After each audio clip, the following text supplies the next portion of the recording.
And we are ready to get it rolling with another edition of the A-List podcast. It's A.Sherrod Blakely with Kwani, a top hat Lunis. What's up, girl? Hey, since Yes. you brought up the hat. I know you were going to. My hair isn't done. It's a different look. So, Kwani, I'm sure don't keep the folks on the edge too long about your new look. No, it's just my hair. It's just your hair. Done. Just a hat day. Now that I'm a TV star, I gotta keep up with appearances. I'm kidding. I'm kidding.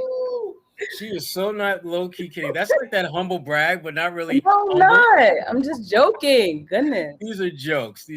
What's not a joke is the A-List podcast, which you can subscribe to, download, and all that good stuff on all your podcasting apps.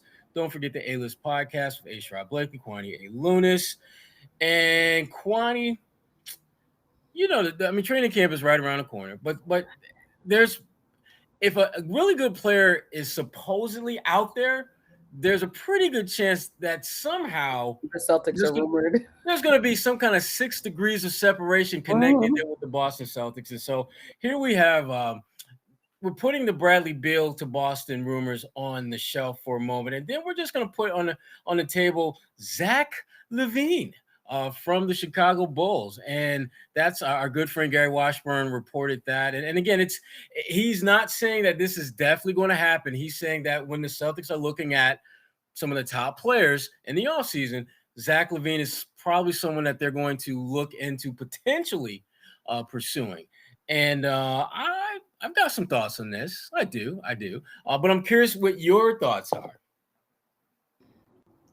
That kind of threw me off guard, to be honest, but I'm curious as to why Brad Stevens thinks he needs more guards on this team. Zach Lavine, I got to think about that. I got to do a little more research. Well, the thing about Zach Lavine is he's an exceptional scorer. He's one of those guys who's shown the ability to elevate his game. And what he's done the last couple of years, he's not just a big-time scorer. He's a highly efficient scorer. And that's something that if you're Brad Stevens, if you're Ime Udoka, and you're looking at this roster going forward, you absolutely want to have those type of players on your roster. But Zach is going to demand a max contract. And when you have Tatum, you have Brown, you could potentially add a third, but then you got Al Horford who's making, big money. And you've got, Marcus Smart not in that same category, but certainly a sizable amount of income he's making. Zach Lavine becomes a luxury, it feels like. Someone that if you were able to get him, that would be great. And it could position you to be one of the better teams. But I don't see it happening just because I don't think that the Bulls are going to be that dumb and let him walk. He is the best thing they got going. And he's one of the few guys who doesn't seem like they're necessarily chasing that big three dynamic where he's looking to bring in 2 guys that he can play with. He's looking to join someone. He seems like he wants to be an independent leader and let the folks who are paid to put the roster together to do their jobs. But if you're the Celtics, though, I think, again, you kind of like with the Ben Simmons stuff, you have to monitor the situation to see if there is, in fact, an opportunity for you to kind of swoop in and to just really, make some noise. And it will obviously be a major splash type addition to the squad. Right. I think it'd be foolish, obviously, to not be a part of the conversation altogether. But to your point, when you look at the cap space and then you look at the amount of time that he'll be playing, will he be willing to not be a starter, come off the bench and still drop 20 per game for the Celtics?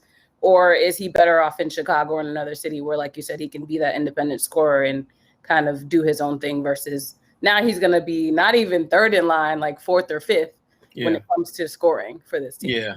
And Zach ain't trying to go there. Exactly. It doesn't seem like it. Right. And for those, right. And for those who aren't familiar with kind of his backstory, he was at UCLA at a time, and he wasn't there very long.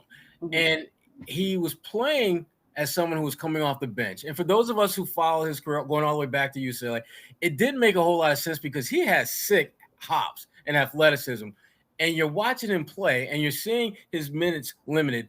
And you realize that he's playing, in essence, behind the coach's son. Steve Alford's son was on that team. And Zach has never publicly gone at them about that, but it bothered me because I'm thinking like this brother can ball, and why Right. is he doing the same thing I'm doing too often, which is watching the damn game? Right. And so I wasn't surprised to see him become a solid NBA player. But the one thing, and I mentioned this earlier, that has been probably the biggest revelation is his efficiency. He showed early on once he got to the NBA that he could score, but he's doing it at a ridiculously high clip. He was in the conversation as a 50, 40, 90 guy last year in terms of his field goal shooting, three-point shooting, and what he does from the free throw line.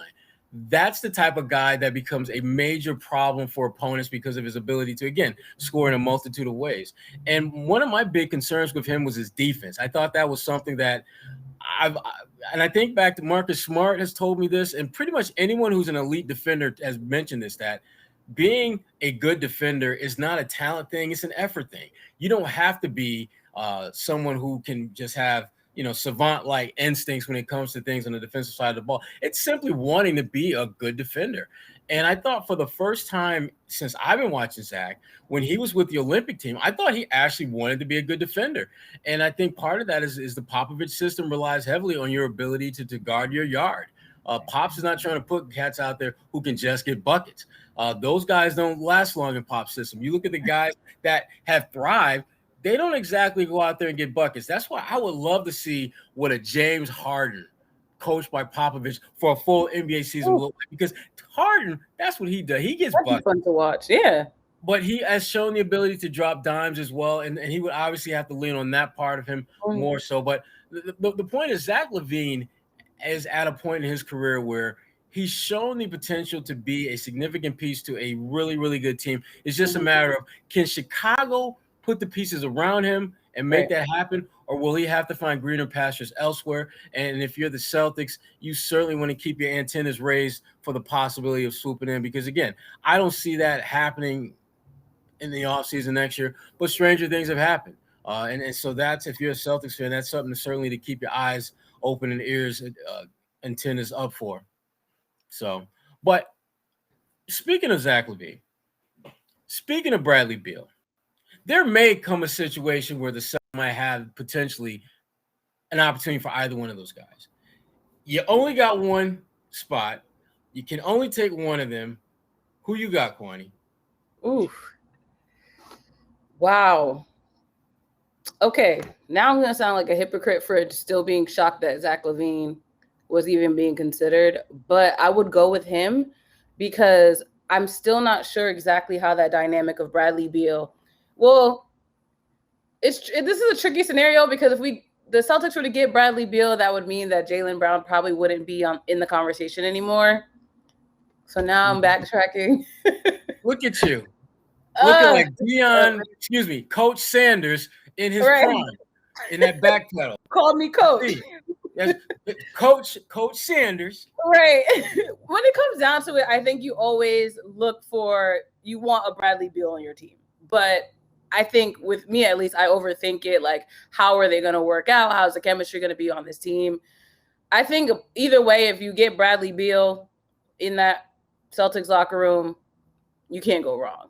But if you want to keep a Jaylen Brown type, get off the fence, pick one. Get off the fence, pick one. I'm giving you both options and explaining why they both work. I don't want both options. I want Kwani's options. Pick one. I'm taking Bradley Beal. Damn. Okay. All right. Yeah. You couldn't let me just walk around the answer. No. This is not your neighborhood neighborhood park. No, you got to pick a lane and run in that lane, Kwani. I'm gonna look, if those two were both available, I would probably go with Zach Lavine, and I'm gonna tell you why. Zach is a little bit younger. Zach is a little bit bigger in terms of height. I think Zach has a little bit more versatility, and the difference in terms of score really isn't that dramatically different. And as I pointed out earlier, Zach Lavine is becoming a much more efficient scorer. And so that, to me, lends itself to someone who can play a multiple of roles and still be impactful in those roles because of that level of efficiency.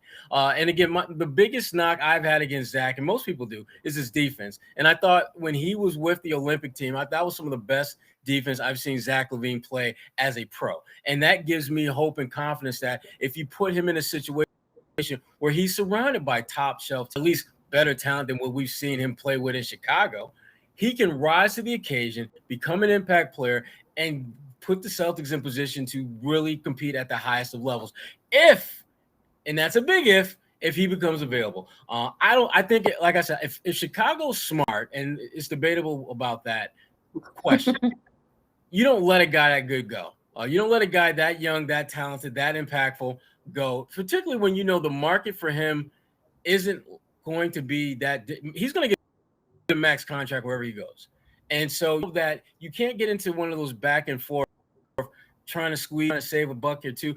He's going to get the most available to him no matter where he goes. And so if you're Chicago, money should not be the issue. The issue for you has to be, do we feel that this is a player that when we look at our team going forward and we look at how we're going to compete at the highest levels, does he fit into what that image looks like? And I would say yes, because again, all the things I've stated already, but Chicago, I don't know how they're going to, I just don't know how they're going to treat him. And to a lesser extent, we don't know whether Zach Lavine is going to be down with the NBA power play movement where he calls his own shots. You know, we've seen it with Harden.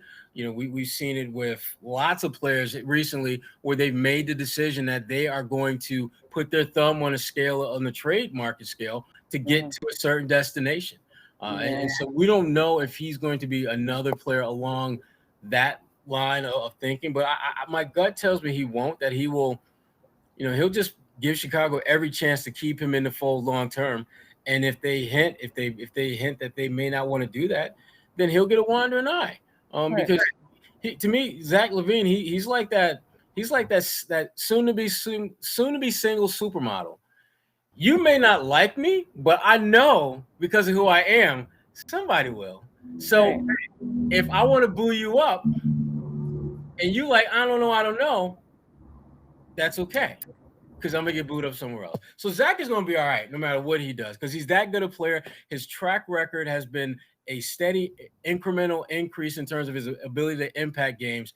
And again, he's in that position that all NBA players want to be in, where you know you're going to get the most allotted for you. It's just a matter of who's cutting that check. That's a good point. So now, Trader Brad.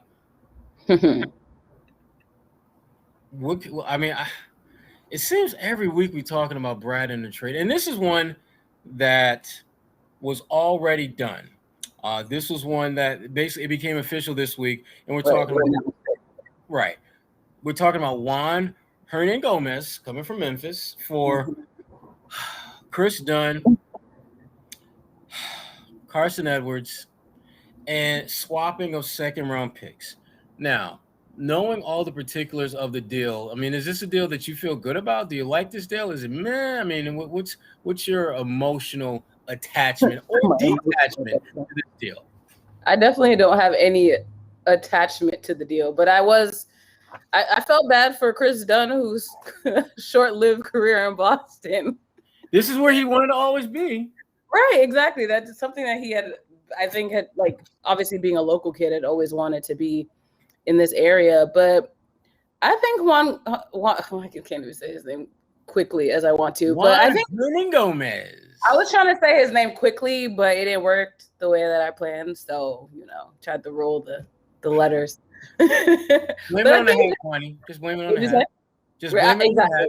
Exactly. I think it's a good pickup for the Celtics, coming from Denver and that atmosphere, and I think the motivation to win is something that when you look at players that are coming from good markets or good teams, you always want that in Boston. When you're looking at the way that Brad has been building his roster, he's been building with highly motivated, highly talented players. Not that every player isn't talented, obviously, but seeing him on the Celtics, obviously I would want to see how he works with this lineup, but I do think it's a an interesting pickup. And knowing the way that Brad looks at the game, again, going back to our other talks of his trades and the moves that he's made so far, it's clear that he's building a team that wants to be successful. So I just have to see it all play out now. Yeah, I mean, I thought, again, he did some pretty good things. I thought, in his last stint with Minnesota, where he, his scoring, it is what it is. He's a stretch big, which the Celtics obviously have that as a need for them going forward. But the one thing about him that I think is interesting is he gives them insurance. When you look at that front line where you've got Al Horford, you've got, Time Lord, there's a pretty good chance that they're going to be down at least one of those guys at some point this season. And when you have a guy with experience, you have a guy with a very specific skill set, the ability to stretch the floor, and he's also a good rim runner, which again, that kind of puts him somewhere in between, a Rob, Williams and an Al Horford as far as his skills are concerned. But for me, it's just about having options. Because, I mean, the Celtics, you're not going to put together a team that's going to just on paper overwhelm anyone. You're going to have to beat teams in waves. You're going to have to beat teams with your depth. That is your superpower if you are the Boston Celtics, the ability to impact the game on different levels with different players at different moments. And he fits into that paradigm for the Celtics because, again, he has something that very few of their players have. One guy who kind of falls under the stretch big. Well, he does. He falls under the stretch big category is Luke Kornet. And he will be back reportedly with an Exhibit 10 contract, as will young Juwan Morgan, who was with the Utah Jazz last season. But I want to focus on Luke Kornet for a minute. And believe me, this will be like the most time we will ever spend talking about Luke Kornet. I'm pretty damn sure of that. But Luke, he's a stretch big, and we give him lots of props for being a stretch big. But when you start looking at the numbers, Luke's numbers are not that impressive. He's shot less than 30% from three-point range the last couple of years that he's been in the league. And it's not like he's been in the league that long. He's been in the league like 3 or 4 years total. I think the Exhibit 10 contract, which is basically a training camp invite where more likely than not, Exhibit 10 guys going to wind up like Taco did his rookie season, play a lot of games in Maine. That'll be a good thing for Luke because I think Luke shows some signs of promise and people latch onto that. But when you look at his whole body of work, he really didn't shoot the ball that well. Yeah. Do you think it's just because of his size? Literally outside on the floor. Yeah, I think he's intriguing because he's a 7-footer who has three-point range and doesn't look forced. Like, I remember when Al Horford was making the transition to being a three-point shooter, and he'd sit in the corner and he'd get that little two-hand set shot thing and it would be like he looked so robotic like that. And that's not a knock on Al. It's just that he wanted to make sure that his physical mechanics were perfect and identical every single time out. And Luke is a little different. Luke just let it fly because he's a natural long-range shooter who just so happens to be 7 feet tall. But I need to see him shoot a little bit better in the G League with Maine and in opportunities to get with the Celtics. Because right now, there really isn't a lot to be thrilled about with him as far as his long-range shooting. Because, again, we can't just say, well, the eye test tells me one thing, and at the same time say, well, analytics tell me one thing. The numbers are very different. He shoots less than 30% from three-point range. And it'll be interesting to see how he develops and whether he has a role, even if it's a bit role, with the Celtics this year. Mm-hmm. I love this little game that they're playing down in Houston, where we are working with John Wall to get a trade done. And in the meantime, he's going to be around the team, but he's not going to play. So let me get this straight. I got a contract that has more than $91.7 million left on it after this season.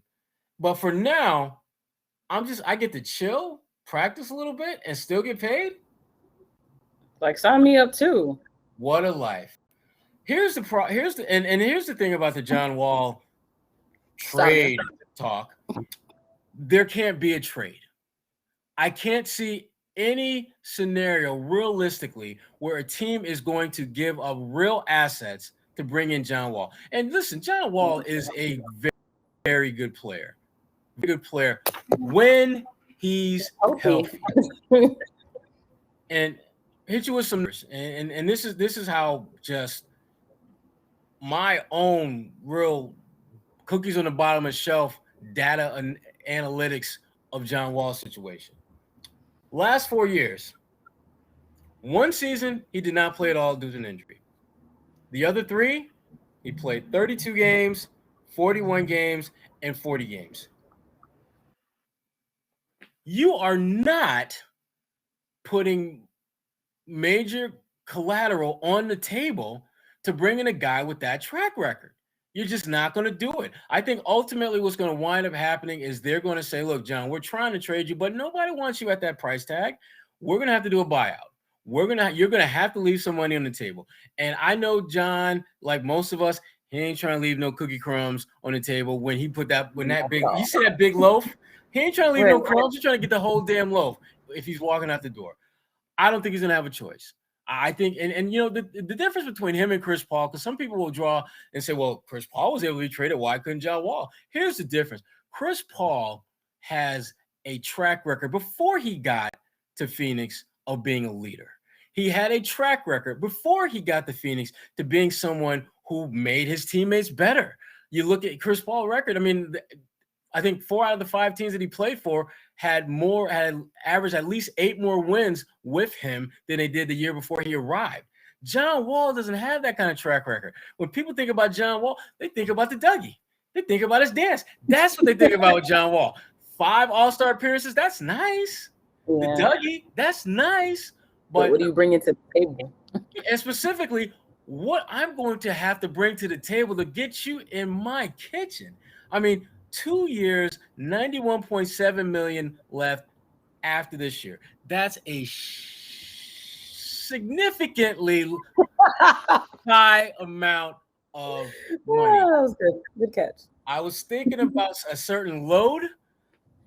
There are children. Yes, they are. And they should want to be like John Wall because he about to get paid. I mean, we saw that happen with Al Horford in when he was in Oklahoma City, where they basically paid him just chill and babysit the kids. I mean, that's really what Al's job was. And John ain't trying to be a babysitter. John trying to be a player. He's trying to be in the basketball streets, and I get that. But bruh, that contract, it's going to be incredibly difficult to move. I would be shocked if they're able to move that. But he's going to be desperate. Well, let me put it this way, Kwani, and we talked about this. John Wall may very well be the first and only superstar player in the last 5 to 10 years who was clearly available and not a peep was heard from Celtics fans. They want none of that. Yeah. They want none of that. And it has nothing to do with having, Richardson and Marcus Smart and Peyton Pritchard and everything to do with that money, y'all. The role that he'd have to play, the role that you would be bringing him in, it's not about whether he can do it. It's about can he stay upright enough to do it. Yeah. That's the problem. Yikes. Yeah. But that alone would be like kind of a big talking point in the NBA. But for my money, for my attention, I really enjoyed the Russell Westbrook. And for those who aren't familiar with the Russell Westbrook talk, here's just a quick look at what we're talking about. This is the clothing that Russell Westbrook wore for New York City. We got graphics, y'all. Yeah, exactly. And this was the talk town, and because obviously he's wearing a skirt. Some say no, it's a kilt. Well, no, it's really it's a man's skirt. Irish, yeah. Yeah, so let's call it what it is. And this, as you can imagine, sent Twitter a frenzy. I've seen some memes that have been pretty damn hilarious. I should have gave it to our producer. I got one meme that had him in a Lakers skirt on a basketball court. It's hilarious.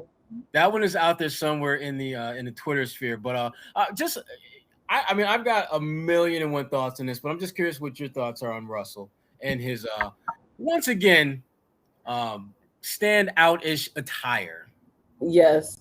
I mean, for one, that's not something that we should be surprised about. He has always loved to push the buttons, so to speak, when it comes to fashion, and really just be unapologetic about the things that he wears. For him, obviously, this is a statement in itself because it already caused so much conversation. But when you look at the landscape of the NBA, when it talk about fashion, music, the NBA fashion and music are all synonymous, I think, at this point. You look at the way players have treated both the WNBA and NBA, when the way they treat their rivals, it's like a runway. So for him to step out at Fashion Week, step out at the VMAs, just step out in general and really make these kind of statements is not anything that's new for the NBA, but I do think people need to catch up with the times and just accept the fact that, one, these players have money to afford these high fashion brands, and they have these stylists that work with them to create their looks. So why not use the money that you have to really create a brand in that way as well? Because basketball is going to end eventually. Why not invest in other interests? Yeah, and to your point, Kwani, this is very on brand for Russell Right. Westbrook. And that to me is why I'm all for this, because he's being consistently who he is. He's being authentically Russell Westbrook. Right. Russell has no problem pushing the. I don't care what you gotta say. Well, he has no problem pushing whatever your limits are in terms of what should or should not be done. And I respect the hell out of that. I don't always agree with it, but I absolutely respect it. And I think most NBA heads respect that as well. Because here's the thing: no matter what Russell Westbrook wears on Fashion Week, when the ball goes up, he's still trying to bust your ass. Right. And more times than not, he does. And so to me, as a basketball player, this for me yet another reminder: basketball players are more than just basketball players. They have things that are frankly going on in their lives that go above and beyond just dribbling the basketball and making layups and shooting threes. They have a life that exists outside of their profession, just like most of us have a life that exists outside of what we do professionally. And the only difference is that Russell's professional life and personal life are both on a more grander stage and on display than your average citizen. But this is, I mean, when I saw this, I was just like, okay.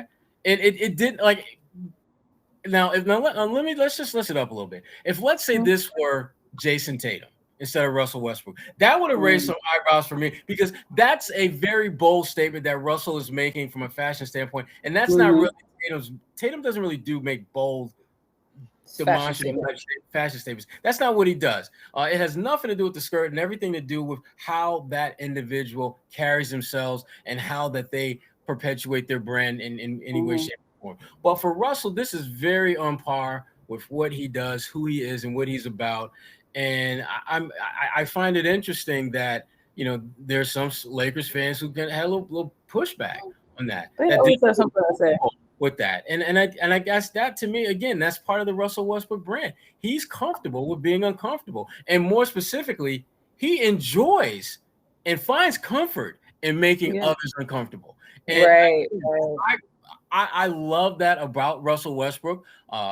From a basketball standpoint, I think he's too big a shot chugger. I don't think he's very efficient. But that doesn't take away from the fact that he's a hell of a player. And this statement is such a Russell Westbrook fashion statement. Has anyone done a full feature on his relationship with fashion from his perspective? I would want to read that and really just get a sense of what inspires him to do that. Yeah, I mean, I know he's been asked about that, obviously, many times, and just trying to remember some of the things he said. Essentially, he is saying a lot of things that I'm saying now, and that is that he's more than just a basketball player. That their interest in him, the interest that he has, that go above and beyond that. And I just like the fact that he's consistent with that. Like, if Russell Westbrook showed up at Fashion Week wearing like khaki pants and a polo shirt, you'd be like, "Whoa, what happened to you? You run out of money?" Yeah, What did you do with Russell Westbrook? Because this ain't you. I mean, this isn't like one of those Cliff Paul commercials. No, this would be something radically different if he went that route. So I love the fact that Russell, at the end of the day, has been and I think always will be authentically Russell. Love it or leave it. So now, speaking of love it or leave it, I went to Syracuse. Did you now? Oh my God, this is I absolutely love me some Carmelo Anthony. Yeah. Okay, I read you. Yeah, okay, we're on good terms. So this is okay. Carmelo just dropped his memoir yesterday or Tuesday, and I had a chance to get an advanced copy. It's like literally sitting right next to me. Show us. Nice. And it's a good book. It's better than I thought, to be candid with you. What's the title for those who are listening? Where Tomorrows Aren't Promised, written with D. Watkins. It's Carmelo's memoir, a memoir of survival and hope. But the cool thing about this book, and to me, it's one of the things I really like about most memoirs, is that there should be something that I learn about you that I didn't know. There should be something that I learned about you that I didn't know that I can relate to. And I thought he did a really good job of explaining about some of the challenges that he had coming up, specifically some of the bouts of depression that he had to deal with, and some of the recurring themes of death to those he's close to. He talks about, his stepfather passing, his stepfather dying, his father, dying shortly after he was born, cousins, other family members. And, the one thing that he talked about, and him and I, we talked about this specifically, was how back then there really wasn't talk about depression. You just dealt with it. You just figured out how to survive. He talked about that a lot. So I thought it was a really, really good book. And certainly when I think about, sports books that I'm reading, because, Miriam Fader's book on Giannis Antetokounmpo, Gary Washburn and Mark Spears, their Spencer Haywood book. That's one I've read that a couple times now. And then Carmelo Anthony's memoir is another one in that genre of books that I definitely would recommend. And it's a quick read. It's like maybe 250 pages. So you can knock it out in a fairly short amount of time. But speaking of short amount of time, wait, but you're just gonna breeze over your Ebony magazine interview? We're gonna get into that later. About it. We can get into it right now since you brought it up. Yeah, I'm like, why would you? I did do a sit down with Carmelo Anthony where we did talk about the book, and we also talked about the Los Angeles Lakers. Yeah. And it's interesting how he sees that seasoned group coming together, and seasoned in our conversation had multiple meanings. Like when I think of seasoned, I think of aged, old, veteran. And then Carmelo hit me with a different kind of seasoned analogy where he was talking about how when you go to like an Italian restaurant and you have a great meal and you look back and the woman behind in the kitchen is like 900 years old. And no, he literally said that 900 years old. And the food is good. Yeah. And he said, that's how me and his crew, we're all in the kitchen. And the food, our play, is going to be good. And I started thinking about it, and I said, well, I would love to roll with that analogy because I love Melo. That's my dude. But I can't. There's a difference between having wisdom and being old. Like when you are wise, based upon experience, then that wisdom can be translated to whatever profession that you have. If you've been in the newspaper game for like 20, 30 years, and now you are a managing editor, that experience, that wisdom will benefit you. But if you are someone who uses their body from a physical standpoint, Father Time is not your friend. Father Time is not trying to hook you up at the end of the road. Father Time is trying to take you out at the end of the road. And Melo, and I love you to death, one of the all-time great scorers to ever play in the NBA, Father Time has slowed you down a little bit. Same thing with LeBron, same thing with DeAndre, same thing with pretty much, 60, 70% of that roster. And that, to me, is where they have to figure out a way to pull the okey doke on Father Time, to get him to think that the time is not now for him to cash in his Father Time's chip. Because Father Time got chips on all of us. At some point, he's cashing them all in, and we are going to lose. We are going to lose. And the challenge that Melo has and the rest of those Lakers is figuring out how to Jedi mind trick Father Time into giving them at least one shot to get it done. And as much as I would love for him, to go Chef Melo RD in the kitchen and cook up some good stuff, it's just I just don't see it happening. And I wish him all the individual success out there. I don't want the Lakers to be successful. I don't want to see them win. Just Carmelo. Let me be clear about that. I don't want to see them do well. I do want to see Melo do well. But in part because I just don't think that team, I just don't think that they have that balance that you need to have between having good players, young players, old players, wise players. Yeah, they don't have balance. And I would love, and being here in Boston, I would hate for them to have more championships than the Celtics. That's just being real. Yeah, that's a good point. Yep. It especially when I think about how close the Celtics came within the last 4 or 5 years of getting to the finals. And once you get to the finals, anything and everything can happen. I think back to that Game 7 against Cleveland at the TD Garden, where Terry Rozier struggled, Tatum struggled, Jalen struggled. It was the worst game those young fellas had in the playoffs ever. And that was such a missed opportunity. Because you never know, again, what happens once you get to the finals. But, like I said, we'll find out how good the Lakers are and how good the Celtics are and the other 28 teams in the association when training camp starts in a couple of weeks. And how you feeling about training camp? I'm excited. I'm excited as if I'm going to be there, but I'm not going to be running drills. But I am just very much looking for one. I'm just excited for basketball to return. The fact that we've been able to have something to talk about every week during this off season is amazing. But I want to talk about some actual basketball and also be able to see this roster that Coach Stevens, see, he still got me. Trader Stevens has gotten together and see what Coach Udoka is able to do with that roster.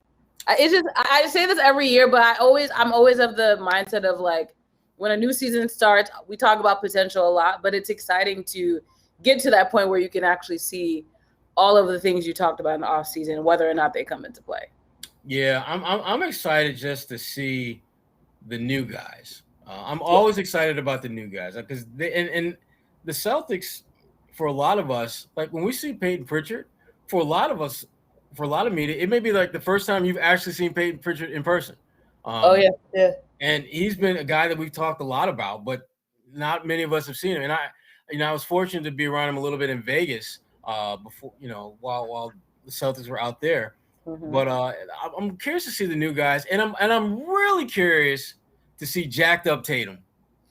I think that photo was a little exaggerated by everyone. I know it was a little exaggerated, but you know what?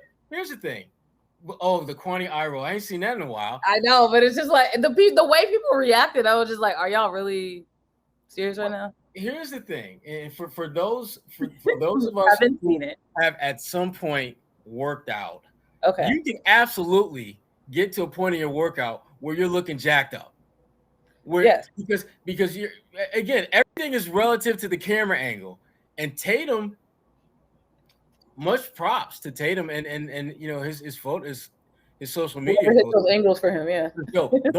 Listen, those are photos that when you are like 65 years old and your grandson is talking about pop, they said you was kind of nice. They said you had a little game. They said you put in a little bit of work. Did you really put in work? And Look right here, son. Be like, come here, son. Come here, boy. Pull up his summer 2021. You couldn't even go outside.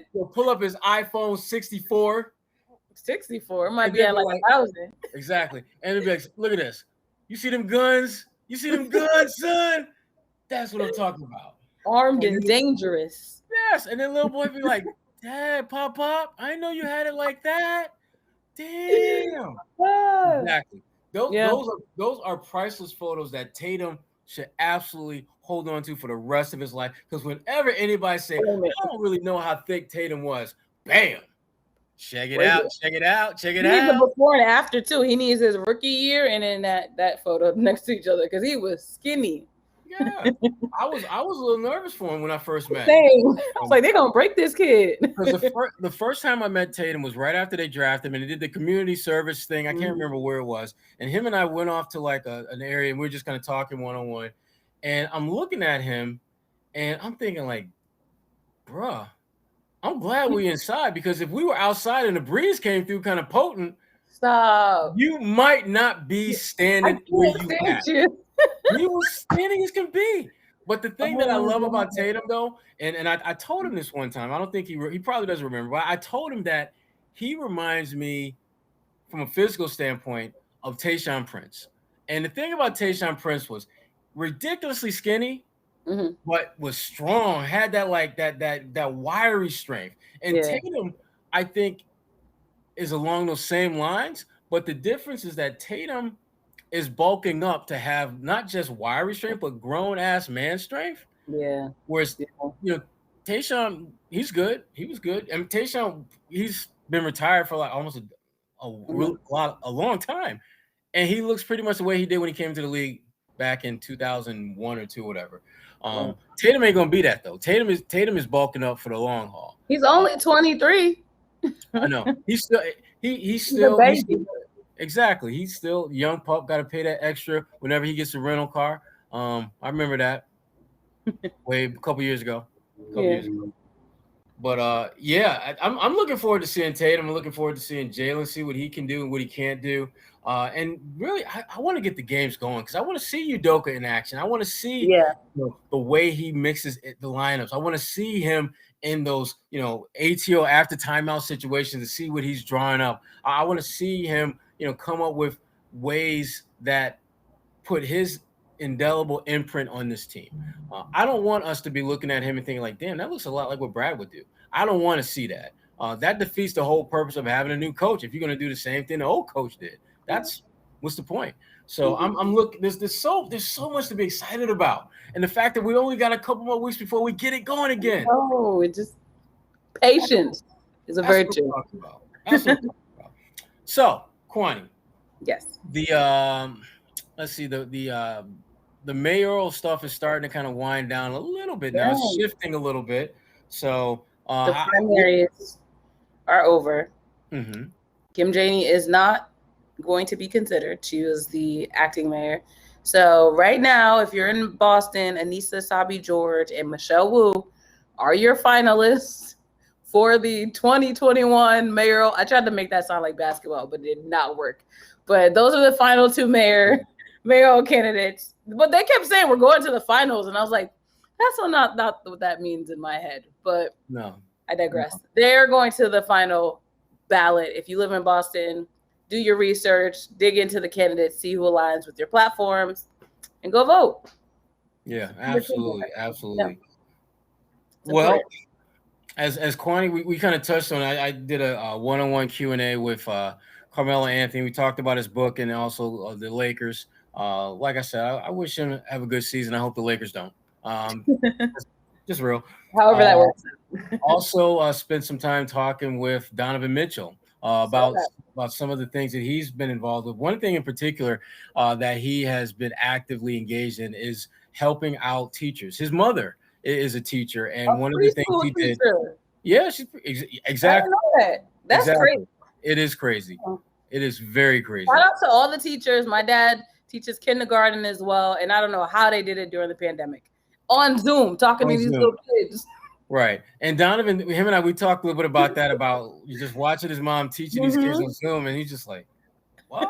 How do you do that? Mind you, she probably doesn't even have to do this job, but she's doing There's no probably about it. She don't. I know, but I didn't want to assume and just said probably. I'm not gonna just assume.